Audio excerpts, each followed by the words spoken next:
சென்னை பெசன்ட் நகர் பகுதியில் 245 கடைகளுக்கு அனுமதி வழங்கப்பட்ட நிலையில் தற்போது ஆக்கிரமிப்புகள் மூலம் 2500க்கும் மேற்பட்ட கடைகள் இயங்கி வரும் அவல நிலை ஏற்பட்டுள்ளது.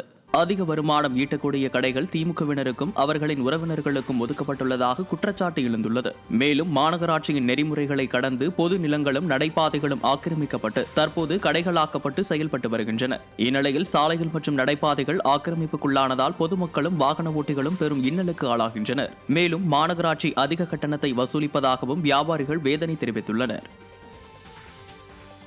புதுக்கோட்டை மாவட்டம் ஆலங்குடியில் தனியார் கல்லூரி பேருந்தை மதுபோதையில் கல்லூரி மாணவரும் அவரது நண்பர்களும் கடத்திச் சென்ற சம்பவம் அரங்கேறியுள்ளது. கல்லூரி வளாகத்தில் நிறுத்தி வைக்கப்பட்டிருந்த பேருந்தை ஓட்டிச் சென்றது தொடர்பாக காவல் நிலையத்தில் புகார் அளிக்கப்பட்டது. இதையடுத்து பேருந்தில் இருந்த GPS மூலம் கண்காணித்ததில் பேருந்து அறந்தாங்கி நகரில் இருப்பது தெரியவந்தது.